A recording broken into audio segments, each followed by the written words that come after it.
in our Center for Leadership Studies. Again, it's wonderful to be convened in person. This is our second time convening in person in the last couple of years. And we have an absolutely amazing distinguished speaker here today with us, and Professor Butkus will introduce him in a few moments. A special welcome to all of our students, faculty, administrators, and we have a special guest from the New Jersey Statewide Hispanic Chamber of Commerce, Mr. Luis de la Hoz. Lou is the chairman, and he's also the director of community outreach for Valley Bank, and he has been instrumental in helping our students find career pathways at the bank. So we're very grateful to Luis for his presence. We have a truly distinguished speaker with us here today who has significant leadership experience in the corporate sector, but also in the social impact and nonprofit sector. And I'm really excited for him to share his experiences with all of us. He'll be introduced in a few moments, but before turning it over, I want to remind everybody here in the audience, a little taller, what our Distinguished Speaker Series is designed to do.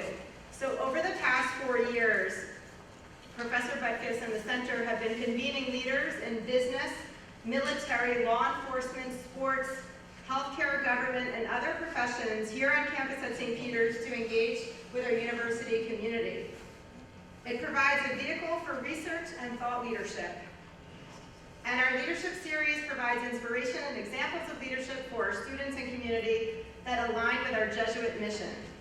In addition to our speaker series, our Leadership Fellows program seeks to mold leaders who understand their strengths and weaknesses, their values, that are confident in their ability to innovate and create, and who can lead with caring compassion, committed to unlocking the potential of their followers and energizing themselves and others through courageous ambitions.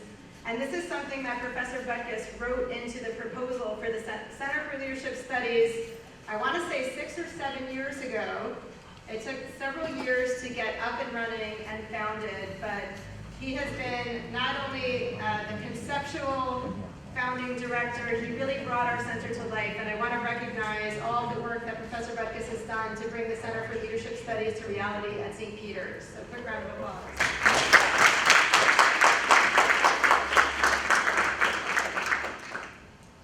So we are honored again to have an inspiring leader and speaker with us here today. Without further ado, I'm going to ask Professor Ray Butkus to come up and introduce Adam San Miguel.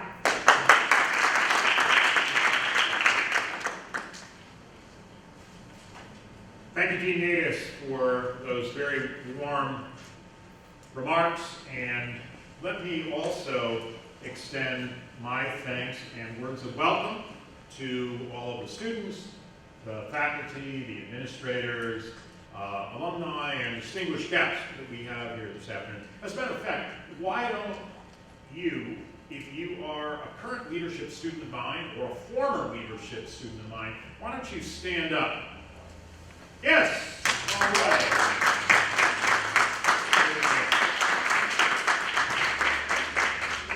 Welcome, welcome. Thank you. You know, perhaps more than any single event in the course of the academic semester, I look forward to these speaker series. For the last 6 semesters, we have been fortunate indeed to welcome to our campus leaders who have a rich and varied background in leadership.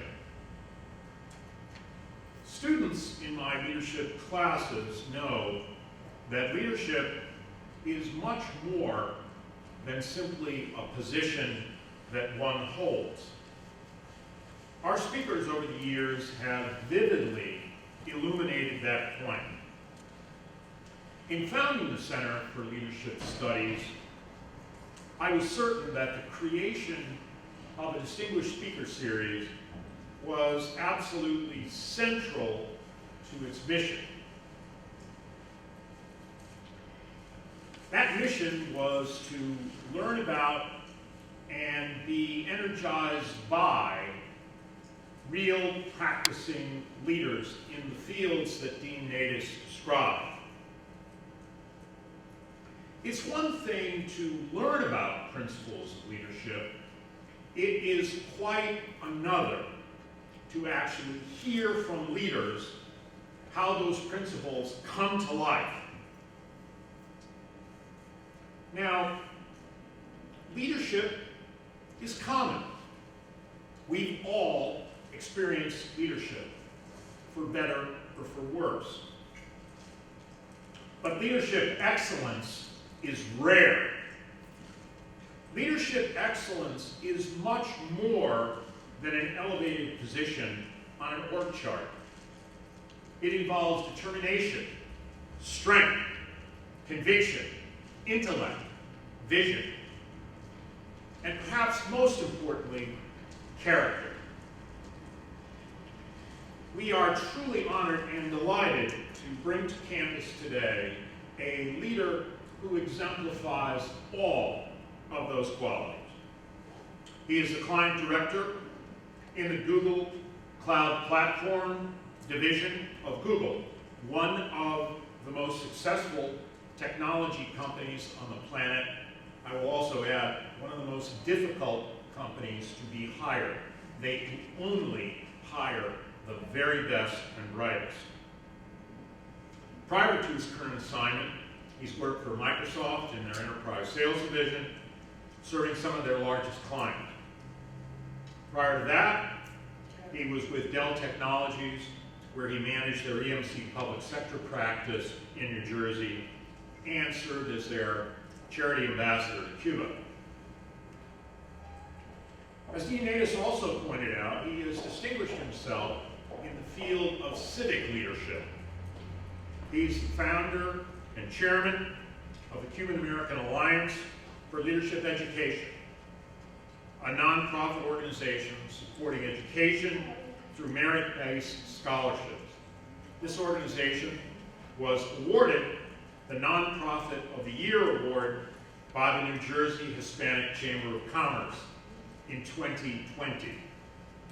He's also a member of several influential international organizations, and these include the Cuba Study Group, an organization that promotes civil society and the development in Cuba, the Cuba Emprende Foundation, a group that offers entrepreneurial training and advisory services, the Líderes Board of Latino Justice, a national civil rights organization, and the Steering Committee of the Americas Society, an international business organization committed to economic and social development in our Western Hemisphere. He serves our nation as a member of the United States Coast Guard Reserve. He's a graduate of Monmouth University, where he played varsity football and indeed holds the school record for most receptions in a single season.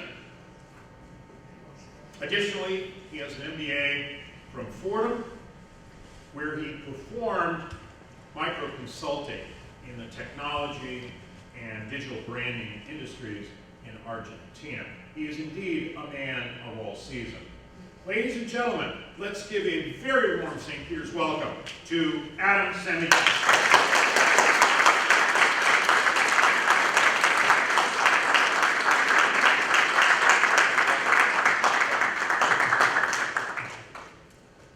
Thank you so much for that warm welcome. You don't even know me, but that applause was gracious, so thank you very much. Professor Buckus, thank you so much for the invitation. I really appreciate it. I admire the work you do here. Dr. Natus, thank you so much for yet another opportunity to collaborate. And to the both of you, I direct the following remarks that the work you do here at the Center for Leadership Studies is very important. I'm convinced it lifts the lives of the people who stood up a moment ago for you, and subsequently I'm convinced that it lifts the community. So I thank you, and I commend you, and I consider myself an ally in that work. So thank you. Carlos Aldama, thank you for being my friend. Thank you. I'll start with a story about a man named Cuco Averof, born in Cuba in the early 1900s. Was a school teacher, trying to save money to become his next career, which he ultimately wanted to accomplish. And at the age of 40, he moved to Havana and started working during the day at a local bodega, going to dentistry school at night to become a dentist. After graduating from dentistry school, he moved back to his hometown in Matanzas, Cuba, and opened up his own dentistry practice in his home. So he put a dividing wall up and started practicing dentistry on one side and living in his humble home on the other side. Around the time of 1959, the Cuban Revolution triumphed in Cuba, and the country started taking a radical transformation towards communism. And basically those who were not in favor of this transformation, at very best, were isolated, and at worst were persecuted. Cuba fell into that second category. So around 1961, when the Bay of Pigs invasion happened, which was when the U.S. government trained Cuban exiles to go back and invade Cuba to overturn that communist government, Cuco and thousands of others were rounded up, brought into the city's baseball stadium in Matanzas, stripped down into their underwears and put in chicken coops for weeks on end.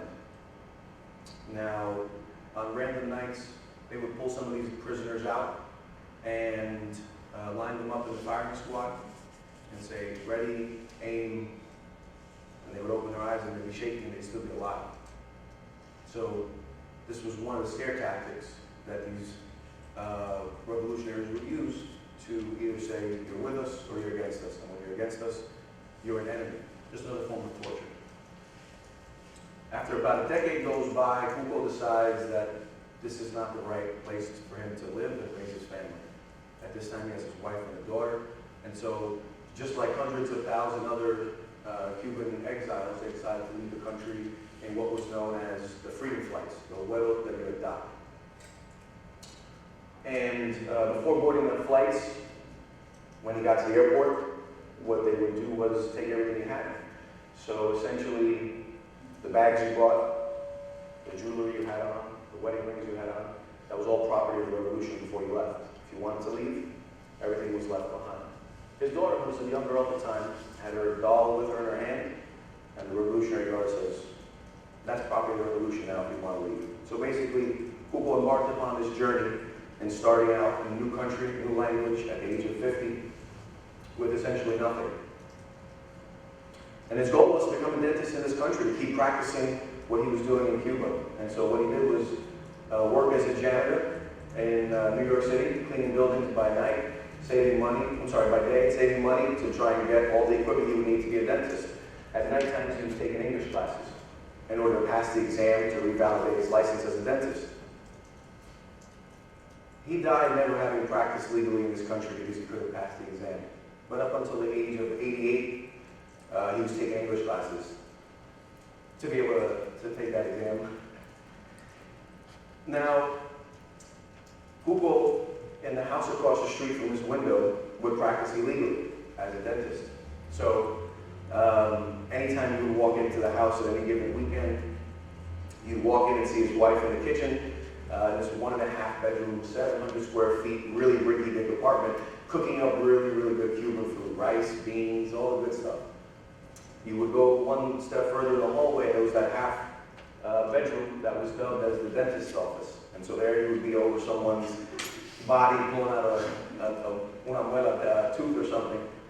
And then in the living room, you would see his grandson watching TV next to the next patient, because the living room wasn't just the living room, it was the patient waiting room. And that was the scene on every given Sunday, on any given weekend. You know, as you step back and you think about this story of Cuco, it sounds almost like a tragedy, but it's not a story of tragedy. Cuco's story is a story of sacrifice, grounded in family and grounded in his legacy. Anyone who knew Cuco knew about 3 things right off the bat. Number 1, he marveled at the opportunity that was this great country. Marveled at it. He would say, I'll never forget, he would say, I'll translate it for you, but he would say, si hubiera llegado a este país con 20 años, hubiera acabado con la guita y con los mangos. It's a very Cuban slang way of saying, if I would have gotten here at 20 years old, I would have crushed it. I would have done great. But at 50, he couldn't have the same effect, right? He had to take care of his young daughter, his wife, put food on the table, and just try and understand how to get by. The second thing is he knew that Cuco loved Cuba. He loved Cuba. You know, something about being in exile, having everything taken from you. You never stopped yearning for that place you grew up and that place you knew home. So he was a huge fan of Cuba. Anytime you ever went out to dinner with him, it was, you know, how was your steak Cuba? He would say, it was good. It was good. What? What's wrong? That was better in Cuba. Right? If you would take him to Miami and take him to a fruit store and say, look at the mangoes, look at the avocados. He would say, they were a little bit bigger in Cuba. And it was like, come on, man. So he was a huge fan. And the third thing that the whole neighborhood knew was how much he loved his grandson. He was so proud of his grandson. He would call him la bola de humo, ball of smoke, because he was in sports. So he'd go talk and he'd say, my grandson's the best baseball player. He's the best basketball player. He even plays football. To a Cuban in 80s, he really didn't know football wasn't a sport they played in Cuba. So he marveled at it. He was like, wow, he even plays football. But like I said, Hugo passed away without ever practicing officially, and I'm here to share it's a story, again, grounded in family sacrifice, in struggle for a better future. And I stand here very proud to say that if Hugo knew the man that his grandson had became, he'd be very proud. He'd be very proud that that football player, when he was a kid, went on to play at St. Peter's Prep, break school records at St. Peter's Prep. He went on to become a captain and lead the team and become all-conference and earn a scholarship to play at Monmouth and break records at Monmouth, becoming the all-time single-season reception leader, career reception leader, all-conference, and again, the team captain, leading teams in sports.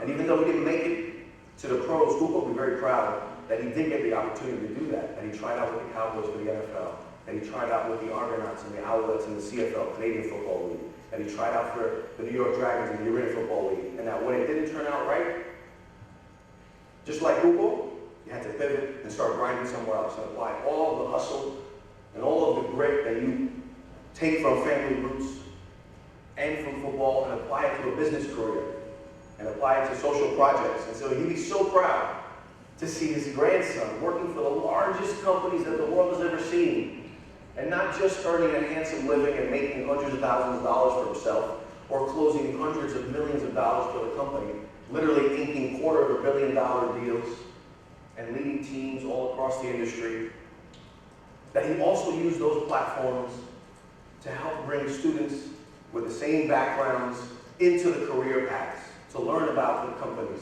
to learn about different ways to get into the companies. That he would even take groups from St. Peter's University, groups local high school, Memorial, Union City, North Bergen, international students. And that also he would use the language that Google taught him, Spanish, to volunteer his time, to go to the border of Texas in a detention center for single mothers who are trying to seek asylum to become U.S. residents. He would be proud that he took the initiative, used his own money, used his own time to build his own nonprofit that is to this day awarded over $100,000 in college scholarships, but more importantly dedicated hundreds of hours to do what this center does, leadership development. Teach kids how to speak in public, teach kids how to manage their money, how to budget, how to plan financially, teach young students resume writing, interview skills, take them on funded trips to explore and expand what they know in the context of leadership across all sectors, and specifically embracing his culture, Hugo's culture, Cuban American.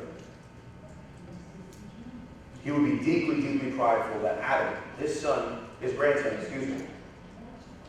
took on the mindset that all the opportunity that Hugo was given, that Hugo's daughter was given, that Hugo's grandson was given, that there's a debt for that.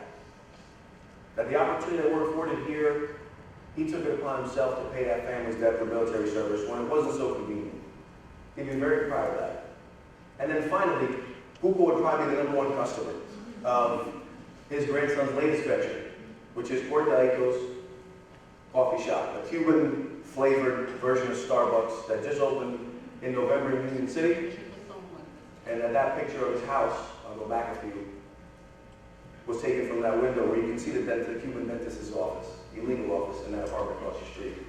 He would be super proud that this business has already plans for expansion to the American dream, that has plans for expansion into Belleville, New Jersey, and that has plans for expansion into North Bergen, New Jersey as well, and beyond. So Google would be thrilled to see the convergence of so many things that he was prideful about. The opportunity in this country, Cuba, and that grandson that he was wildly passionate about. So, I think I was brought here today to talk about some leadership principles that I want to get into now. But first, allow me to reintroduce myself. My name is San Miguel, and I'm the grandson of a Cuban dentist.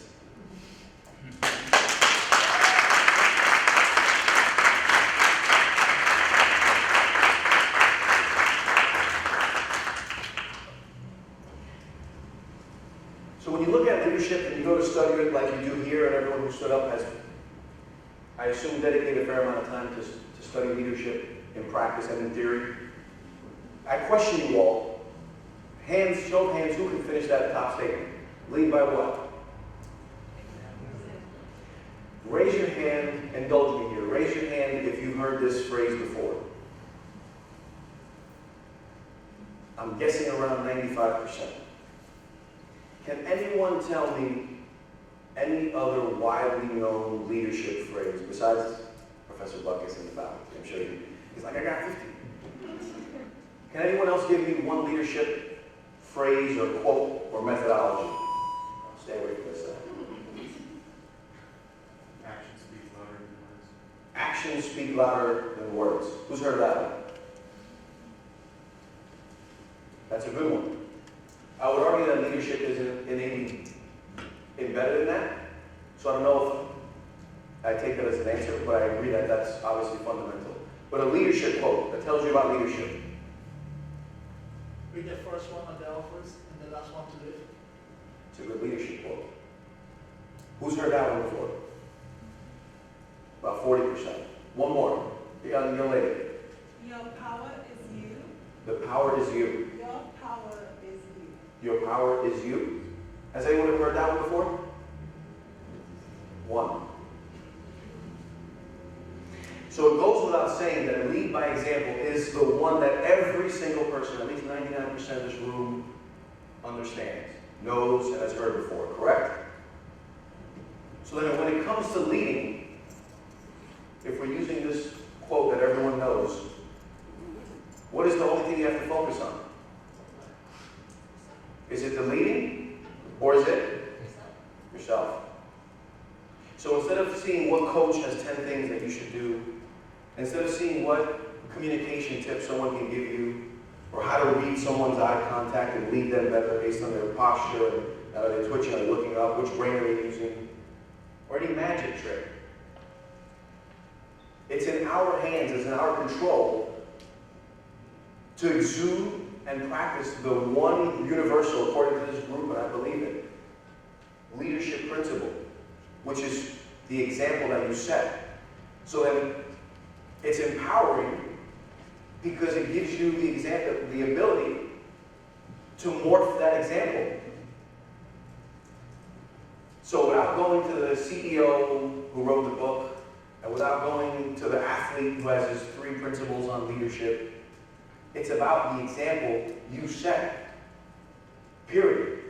Everyone knows that one. Everyone. Not the show up on time, not the power, not the actions. Lead by your example. So from my experience, here's how I lead by examples. There happen to be 3 W's.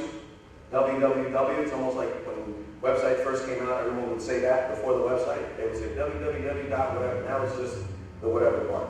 But www, so work like hell. When I was in football, an athlete, when I was playing football, as a wide receiver, you're tall and you have big hands. When I finally went out to Dallas to meet with a bunch of the Cowboys, they said, you don't have the height, you don't have big hands, so what the hell are you doing here? Well, what got me there was I would outwork people.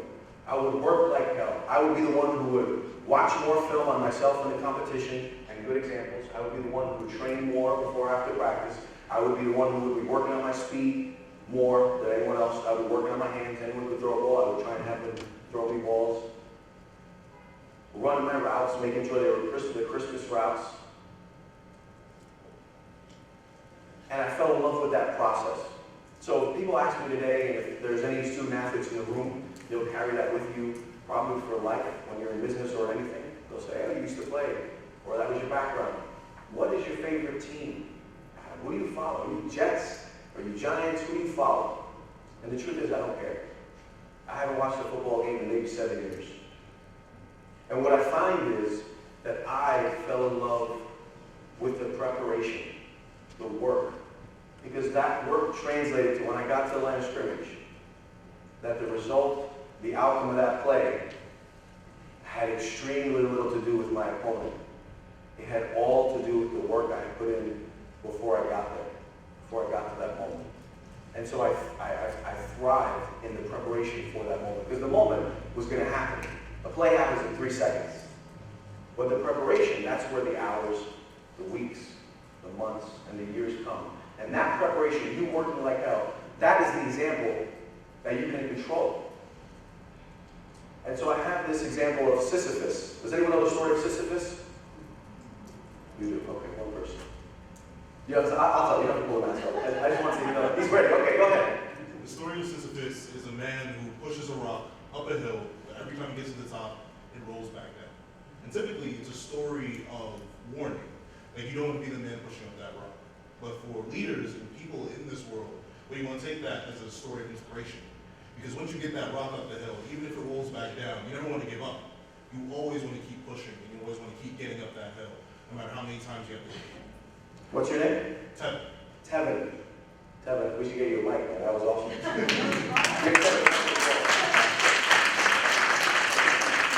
So as he said, the story of Sisyphus is one that's meant to represent the daily grind. Him pushing the rock up a mountain is those daily tasks.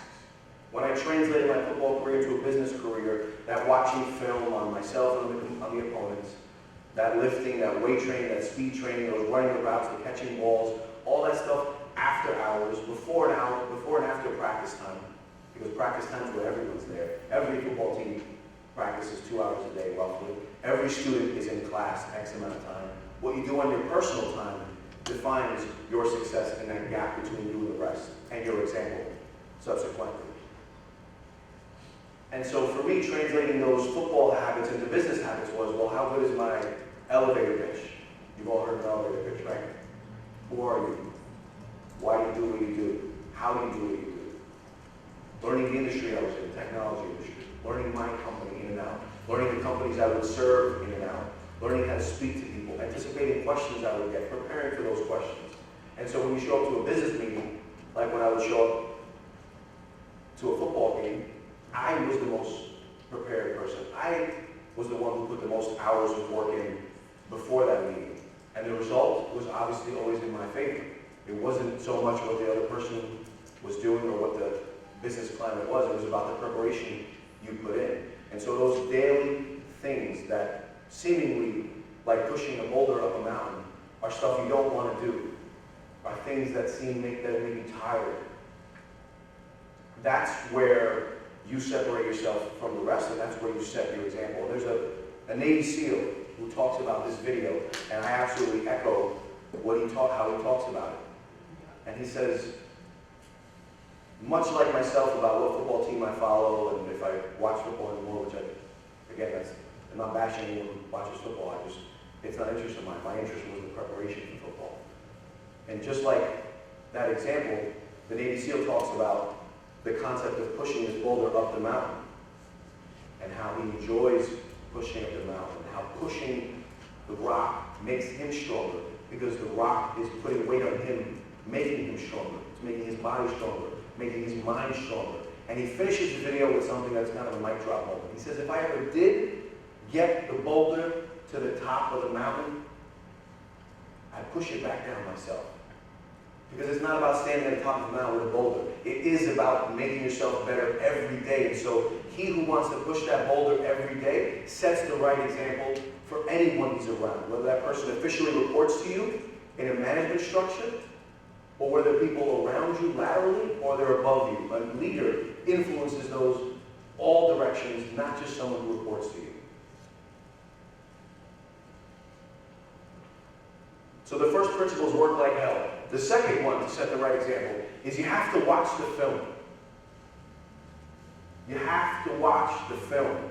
You just showing up every day, working like an animal, without studying yourself, without studying your mind, without studying the environment and the people around you, is like being on a treadmill. You're running really hard, but you may not get where you want to go.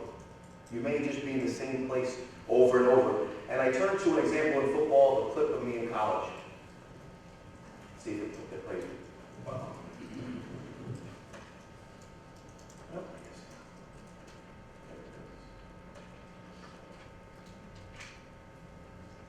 No, ignore it. Okay. I guess I do need it in there. Give me a second.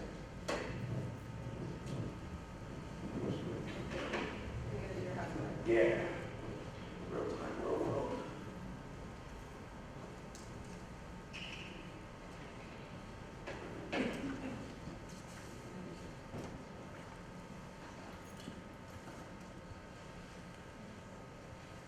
Okay, does anyone work for a tech company that can help me?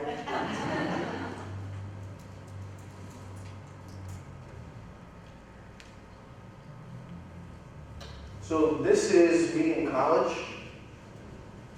I'm this person right here. Okay? Everyone just so I can see it. This is Miles Austin, two-time All-Pro, $56 million contract with the Cowboys.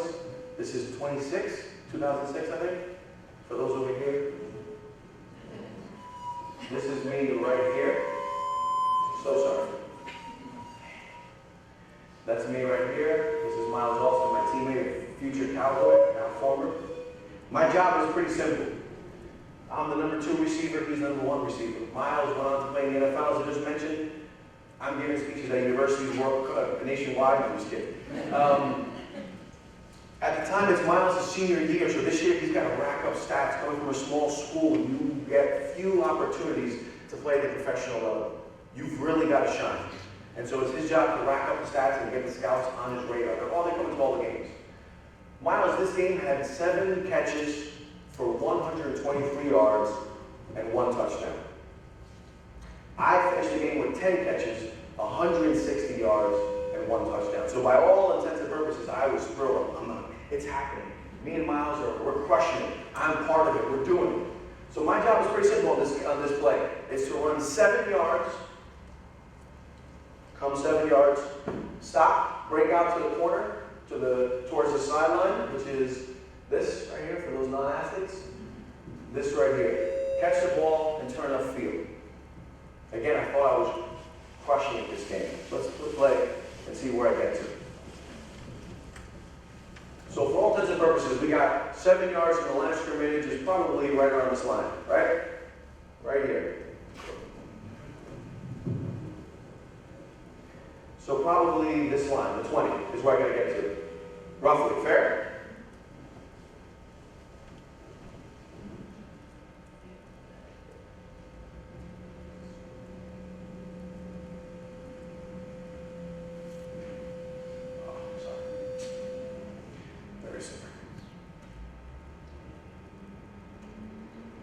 Where'd I go? About 5 yards deeper, right? I said, oh, more yards for me. More yards for the team. I catch the ball, get pinballed around, go upfield, first down. Next play, I'm doing great. Well, college football, we play on Saturdays. Monday morning is that film session where they say, hey, you guys did great. Let's watch the film and break it down. Adam, why are you running routes 5 yards deeper than you're supposed to? Oh, coach, he was playing deeper, so I ate up the extra yardage and got first down. Really? Okay. Let's watch your quarterback, Adam. How's he doing? There's the 7 yards. How's the quarterback? This is the quarterback. Nice big pocket, right? Nice big pocket. See this quarterback right here? Him? Is there anyone around him? Not really, right? Fantastic. Life is good. Adam decides to go further. What happens to that quarterback? Tell me. He gets crushed. He gets crushed. He's taking bombs. He's getting killed. These guys are big. They put him on his back. Why? Because I didn't have the discipline to run my routes correctly. And if you don't take the time to watch the film on yourself, you're not going to know you're making these errors. You're not going to know that there is real areas for improvement, that you can take quantum leaps and bounds that will affect you and the people around you for the better. But if you're not willing or too lazy to take the time to study and watch the film on yourself, you won't uncover these opportunities for growth. Now, maybe in the crowd you're saying, Adam, I'm not playing football all these days and I don't have a film crew watching my every move, right? So come with me right now. Get deep with me right now. What are some ways you can watch yourself in preparation for a class, for business, for a presentation, for a speech, for an interview, for any type of engagement? I was going to say, is that my mic? Woo. Carlos. You teach me this, that like every morning when I wake up. Whoa, let's get that one later. You got it, you're cheating. No, let's get that one later. Young lady? You can role play, or you can look in the mirror, or you can record yourself on your cell phone. Bingo! We'll get to you after. Bingo. Everyone has one of those things that they always have in their hand or their pockets, right? Use it for something else than Instagram, TikTok, and Netflix maybe. Use it to prepare. Put it down. Film yourself giving your own pitch. Whatever you think you're going to talk about in that interview, practice answering those questions. When you're going to give a presentation, when you're going to address people, practice that stuff. Take that extra time. Watch where your eyes go. Watch your hand gestures. Prepare. It will separate you from the pack. And again, build that example that we all want to have for the people that we lead. So that's number one. Use that phone. Actually film yourself. Now, Carlos, I'm going to get even deeper. Stay with me here. If you can't physically film yourself and watch it physically, right? You watch. What's going on right now? It's getting crazy. Where's the guy? Where's the extractor? The audio guy. We're good. I'm just kidding. If you can't physically watch yourself in that camera, what are some other ways you can watch them and leverage the same principles of studying your own behaviors and studying the events that you're forming part of, like a game, like a business scenario? Carlos. So, you teach me this, like every morning when I wake up, the first thing I do is I plan myself for the day. Okay, this is what I go for today, and then at night, before I go to sleep, I do this, okay, What's the word that you're beating around? What's the word? Say it. Starts with an M. Meditate. Meditation. You've had important engagements throughout the day. You've met with people, your parents, your friends, business colleagues, work professionals, classmates. Put the phone down. Take 10 minutes and let yourself think. Let yourself think about those moments. You will uncover so many opportunities. Man, when he said that one thing, I don't think I leaned into it enough. I didn't really give him the sensitivity that I felt now that I'm thinking about it. He meant to say something big deep there, and I just kind of went over it. I'm going to bring that back up with him next time. Right? I had this interview. Oh, he asked me that question. What was he really trying to get to there? Give yourself the space in your mind, in your head, to unpack your own life's events. Think about your own thoughts. Not what the news feed says, not what the Instagram feed says, not what the next TikTok video is. You can do all that stuff. You can watch the Netflix shows, binge watch. But you got to take a few moments, at least 5 to 15 minutes a day, to just sit and let your mind think, process the events, the engagements, the things that are going on in your life. Let them process. See what comes up. I guarantee you, you get to deeper levels of consciousness. You get to deeper levels of awareness about your own self, and again, about the people that were, in quotations, trying to lead. Watch the film, meditate, and I mentioned that I used to watch film on myself. This is football example now.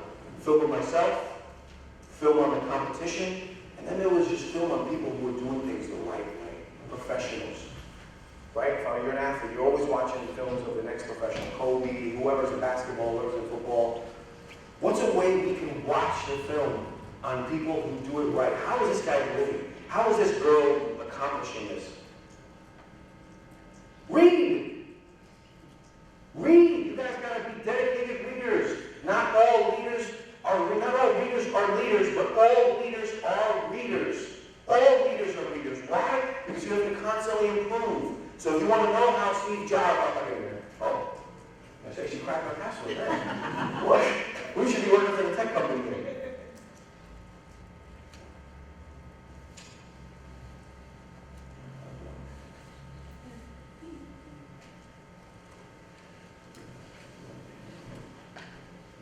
If you want to become the next CEO of a company, read the book on the person who you're thinking about. Steve Jobs, Bill Gates, whoever, local leaders. But you gotta read, you gotta study what they've done. Just like when I was running routes, man, I used to love watching these NFL players play. Jerry Rice had his YouTube videos on, man, how he used to come out of those breaks, how he used to head fake and pump fake. Let me try and do that. I'm gonna watch myself. So you've got to dedicate time to watch the film with these devices that we have. Learn how to use a mic. Dedicate the time to watching the film of yourself with your devices. Meditate and read books, not just the one they assign to you here at St. Peter's, but the ones you want to read. The ones that align with your values and your aspirations. That's what I define as watch film.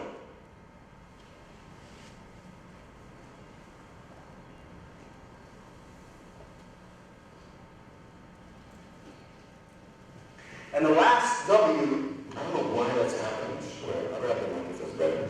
I don't know why that's happening. Is why. The last W is why. What is your why? It's going to be very difficult to push that boulder up the mountain.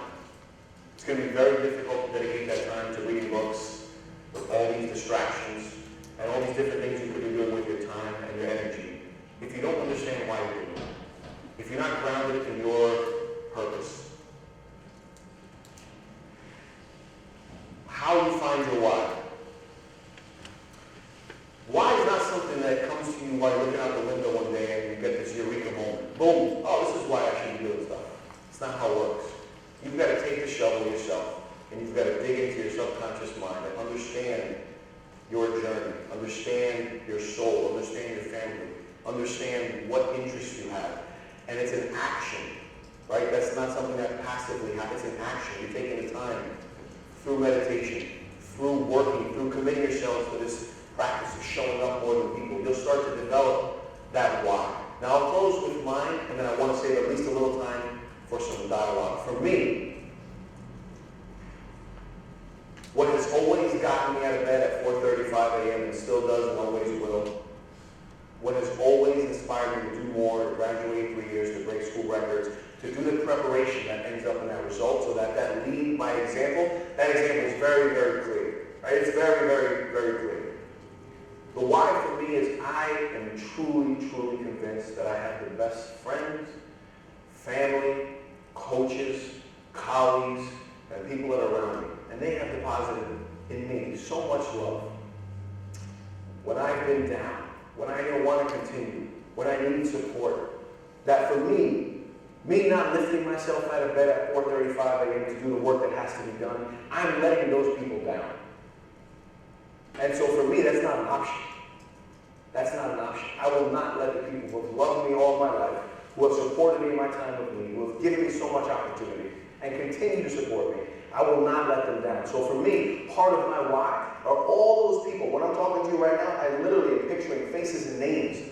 I have my best friends' faces in my names. I have the people, the guided students in my head right now. I can't let them down. I, Adam San Miguel, will not let that group of people down, ever. And so that, finding your why, will motivate you into the work-like hell mentality, will motivate you into that meditation, grounding you in reading. Because without that why, you don't understand that inner voice in your head. You don't understand that inner voice in your head. I'll give you one example where this inner voice, when you develop that thing and when that muscle's strong, there's nothing that can stop you. You're going to love pushing that boulder up the mountain. I promise you, you're going to love it. One-handed. Look at this. Woo, woo, woo. When we first opened up Portalitos in November, That was crazy. store opens at 6, closes at 8. I work for Google. Go. I got 2 kids. Go. I manage a nonprofit. Go. I was exhausted. 2 months of doing that, I was exhausted. It was like mid-December. I swear I could have fell asleep anywhere. If you just stop talking right now, if I stop talking, I will fall asleep like this. But I will never forget.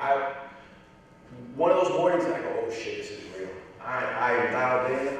This is for everyone that is loved. Everyone.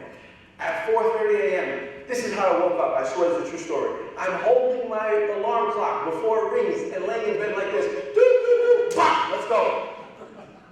Why? Because it's so, my why is so strong. It doesn't let me. It doesn't let me. I gotta shut it out for a second because you get that little rest, little extra rest in. There are so many people who have in me given me love that for them, I'm not going to stop when I'm tired. I'm going to stop when the work is done, and the work is far from done.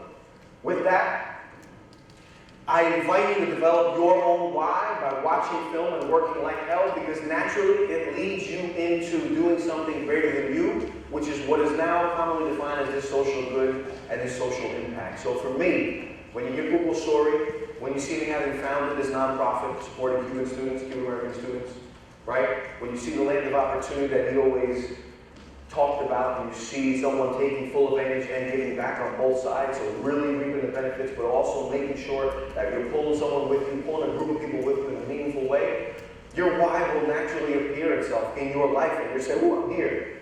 It's not something you have to, oh, wait, do I like cats or dogs, or should I support Cancer Society? What should I do? It will come to you through that process. And when you are leaning into that process, that social benefit will naturally be there. With that, I did want to leave at least a few minutes for time. I watched a few of the videos from the center earlier, and I think that was one thing that I could improve on, by leaving some room for dialogue as opposed to just like one quick, oh, how do you think about leadership though? Give me something real, let's talk. I want to improve your lives.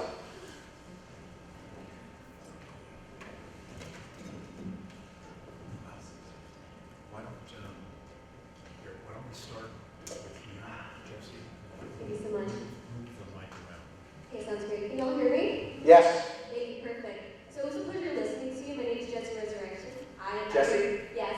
I was in Dr. Bacchus's leadership class, and I was wondering, what makes a Google leader different from other leaders?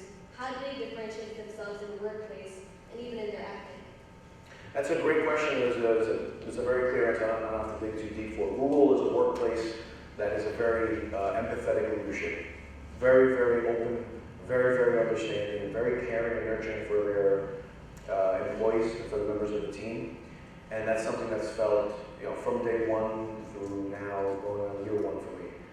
So I think they lean into empathetic, open leadership where taking into consideration the feeling and the experiences of their employees is equally, if not more important than their mission to, double revenues or whatever the case is.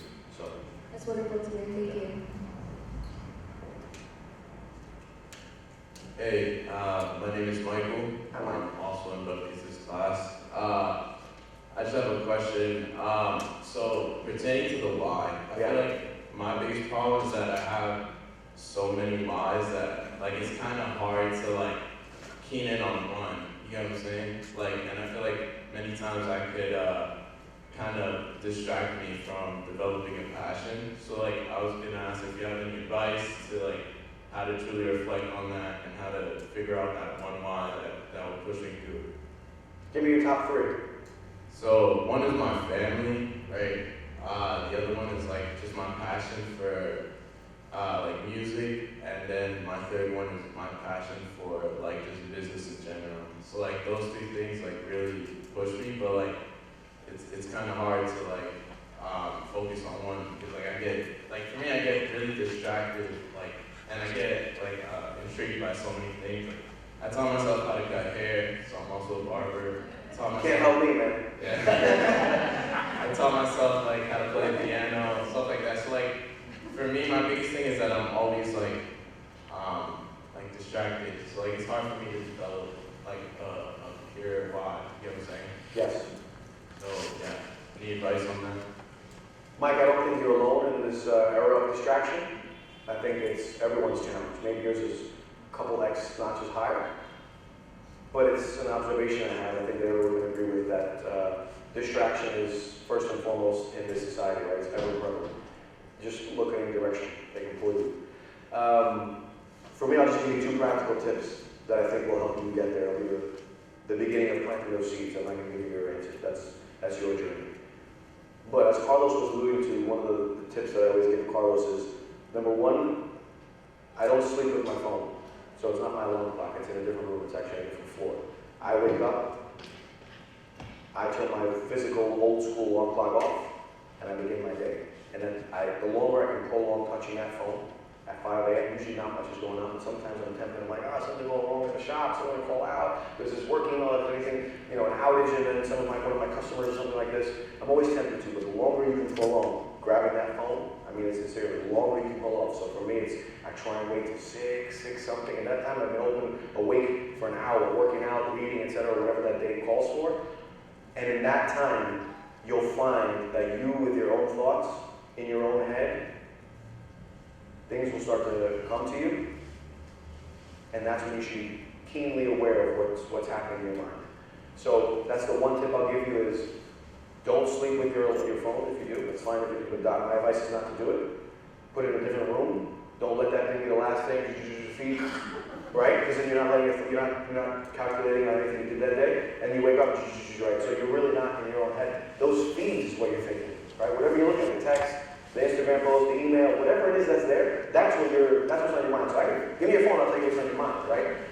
Put the phone down, and you tell me what's on your mind. So that principle of not going to bed with it and not waking up with it will start to unlock space for you to get deeper into those top 3 things and really find ways that intertwine, and then you get into you commit to showing up for something that's in those categories, and you find someone, you find something, and it starts to go from there. It's not a one night to one, it's not un día para otro, it's not one night to the next day. Does that make sense? Yeah. Take that practical tip and feel free to find a way to get back to me. Perfect. Thank you. You got it. Good evening, so my name is Wendy. I'm a psychology major. My mouth is kind of big, so I'm studying now. What I noticed is that you have a lot of fire, enthusiasm, like it's just bursting out, and like everything. I was like eating up all your words. How do you tame your fire? I don't. I burn the street down. I don't. Don't tame it. Whatever your quality is, I'll let you finish, sorry. Because recently I was in the library and it was coming up to the deadline, which is last week for spring break. I was actually in the library. So somebody was saying, "Oh, what are you doing here? We're on spring break." I'm like, "I gotta get this done. I gotta get this done." It's like, "Oh, calm down." So what I'm saying, I sense your fire. So I feel that maybe your why. Is it my why? That I feel like I have to succeed. Failure is not an option. I'm allergic to failure. So I have to succeed, so I'll do whatever. Set up in the midnight, stay up all night, drink how much coffee. So is that like the right? Because I have people tell me, "Oh, calm down, it's not that serious." I'm like, "Yeah, you can't fail. C is not an option. I want an A." Great question. I'm with you in this struggle, what you're describing. Some people talk about balance. I don't believe so much in balance. I do believe that just like when I was training for football, there was times not to train. There was times to go to the training room, which was where the doctors and the trainers were, and get yourself iced, massage, go into a bath. So there's time to recover, but that's active recovery. That's not, you're not at a spa, right? Like, middle finger to the world. It's part of your grind. It's part of your fire. So I wouldn't worry if you're overworking. I think this generation has leaned into a different methodology. I'm a pro push your limits and then active recovery. So identify with you, but find ways for active recovery, but they're active recovery. And it's for that goal. It's not for something different. It's not to stop that grind. I admire that flame in you. I admire that not quitting, not wanting to fail attitude. Thank you. You're welcome. Hello, sir. My name is Miguel, like I said before, and Do you have a holder somewhere in your house that you push? I have at least 3 boulders that push ahead. But my question for you is, I've just been searching for a why. I say since around 10. I've been giving speeches a lot throughout my life. But the thing that I've noticed about me, and I want you, since you have your own, you definitely locked it in, you have way more experience than me. My question is the why I'm about to present to you solid? Is the what? Is the why that I'm about to give you something solid, or do you think it needs more development? So over time, I've realized the thing I appreciate the most about myself is that I hate myself from yesterday, and the day before, and the day before that. I always want to be better than the person from the day before, from the person from the week before, the person from the year before. I want to always better myself. So is that a why that will carry me through life, or is that a why that will eventually burn me out? What do you think? Great question. He's ready to public speak right now. He'll tell you the truth. Look at him, he's walking to us, come to the stage. I like it. No, I'm just kidding. Yeah, first quick thing, I would never let anyone judge your why. So you own that. That's in your soul, in your heart, in your mind, and you own that. My opinion on what you're describing as your why is, it sounds like you're on the way to something. I'd say there's probably a few clicks deeper you can get. I want to know why you act this way. I want to know why you're not letting that yesterday's version trickle into this version. And when it does, it gets you mad. I'd like to know more about it. Personally, I'd like to know if I'm you. I want to know more about that.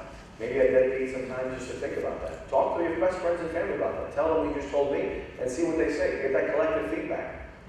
That's very powerful, what you're saying, the day-to-day improvement. That's the foundation for leading by example, right? Wouldn't you want everyone you lead to get better every day? Of course.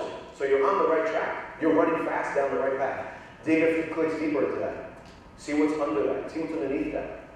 I'm sure there's more to it, and it'll just fuel you even more. You just put, high-priced gasoline, you're going to put high octane in that gasoline when you're in the tank when you figure that out. Okay, thank you. I commend you. Okay, I know many students have 1 o'clock classes here, but we're going to have one final question. Any questions over here? Well, I just want to say something really quick, guys. Like, this man changed my life. Literally, I'm the best example that that process worked. 5 years ago, I was in the streets of Cuba, running without shoes. And today, I have a full-time offer with the largest accounting firm in the world, Deloitte LLP. And all of that is in big part thanks to that man. I didn't speak English when I came, and he told me, you gotta work like hell. You know what I did? Nobody would have worked me. Second, watch yourself. What I did, I meditate every morning, and I thought what I can do better. And I just said, I also want to be a better person every day. He told me that. And the most important advice he gave me, you need to read. You need to read, because the only way you're going to get better is to read and read and read. And thanks to that, I've become the man I am today. So I cannot be thankful enough with you. Thank you. So I just want to say that. Since that was really approaching, and since we haven't had any on this side, Oski, why don't we let you have the final word, okay? Okay. Hi, so my name is Oski. Very nice to meet you. Nice to meet Thank you. Oski? Oski. Yes.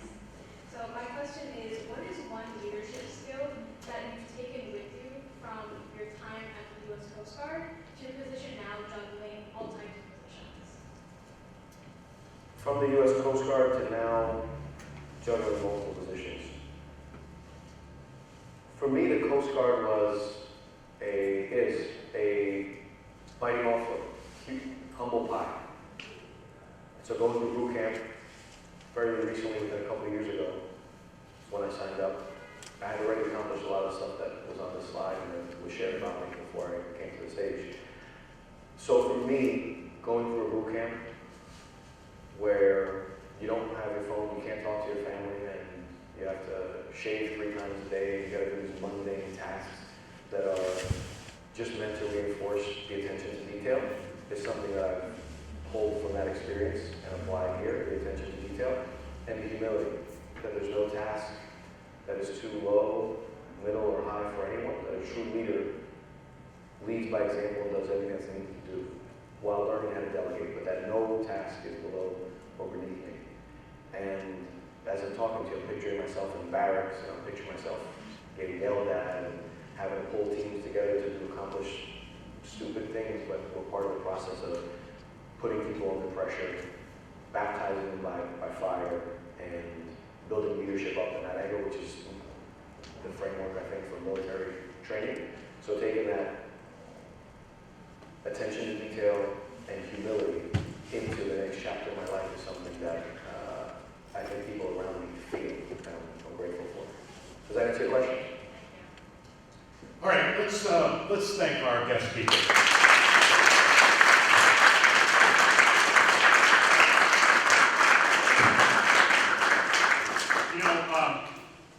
In the last 4 years in this series, we've had absolutely fantastic speakers. We've had an Army Colonel we've had an Olympic silver medalist, we've had a large city fire chief, we've had a NFL linebacker, but in my humble opinion, this is probably the best speech that we've had. So Adam, thank you for that.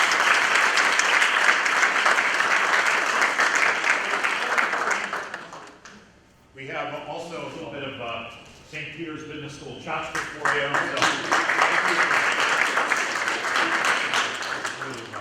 Thank you all. Money after tonight. Thank you so much. And Professor Buckers, feel free to share my information if anyone wants to reach out to me. You all can reach out already at any time. So thank you. Yes.